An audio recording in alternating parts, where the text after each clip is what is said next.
Thank you so much. ఇప్పుడు మన local MLA గారు, మన అనకాపల్లి ఎమ్మెల్యే గారు రామకృష్ణ గారిని మాట్లాడాల్సిందిగా కోరుకుంటున్నాము.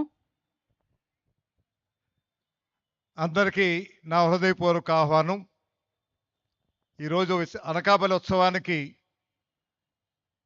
జరిగే దానికి అవకాశం ఇచ్చినటువంటి మన గౌరవ ముఖ్యమంత్రి గారు గౌరవనీయులు నారా చంద్రబాబు నాయుడు గారికి, ఉప ముఖ్యమంత్రి గారు గౌరవనీయులు పవన్ కళ్యాణ్ గారికి, మన టూరిజం శాఖ మంత్రులు దుర్గేష్ గారికి, ఇన్ఛార్జ్ మంత్రి వర్యులు వారికి, అదేవిధంగా మన ఎంపీ గారికి, మన శాసనసభ అధ్యక్షులు అయ్యన్న పాత్రుడు గారికి, విజయ్ కుమార్ గారికి, ముఖ్యంగా మా ఈ అనకాపల్లి ఉత్సవం చేయాలని పోరాటం చేసినటువంటి మన మంత్రి గారికి, జిల్లా కలెక్టర్ గారికి ఇద్దరికి నా హృదయపూర్వక అభినందనలు తెలియపరుస్తున్నా. ఇటువంటి మంచి అవకాశం మనకు వచ్చింది. అనకాపల్లికి మొట్టమొదటిసారి ఇటువంటి అనకాపల్లి ఉత్సవం.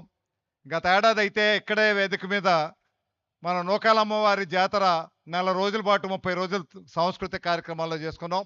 మళ్ళీ ఈసారి కూడా ఉగాది నుంచి మళ్ళీ 30 రోజులు ఇదే వేదిక మీద కార్యక్రమాలు జరుగుతాయి అన్నందుకు మీ అందరికీ కూడా అభినందనలు తెలియపరుస్తూ, ఈ కార్యక్రమం విజయవంతం చేయడానికి దోహదపడినటువంటి అందరికీ మరొకసారి నా హృదయపూర్వక అభినందనలు. దయచేసి రేపు సాయంత్రం 6:30 గంటలకి ఇదే వేదికపై మళ్ళీ కార్యక్రమాలు ఉంటాయి, సాంస్కృతిక కార్యక్రమాలు.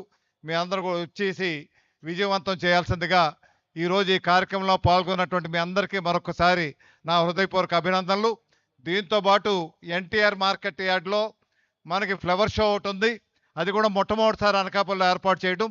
అది కూడా మీ పిల్లలతో అందరూ కూడా వెళ్ళి ఆ కార్యక్రమాన్ని కూడా మీరు ఆహ్లాదంగా అది స్వీకరించాల్సిందిగా కోరుకుంటూ, దీంతోపాటు మళ్ళీ ఆదివారం కూడా ఫ్లవర్ షో ఎక్స్టెండ్ చేయడం జరిగింది ఇంకొక రోజు.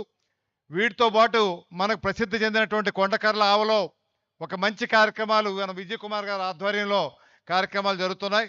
అదేవిధంగా ముత్యాలమ్మ పాలెం బీచ్లో కూడా మంచి బీచ్ ఫెస్టివల్ జరుగుతుంది. కాబట్టి ఆ కార్యక్రమాలు కూడా వెళ్ళి మీరు ఆనందించాల్సిందిగా మరొకసారి మీ అందరినీ కూడా కోరుకుంటున్నాం.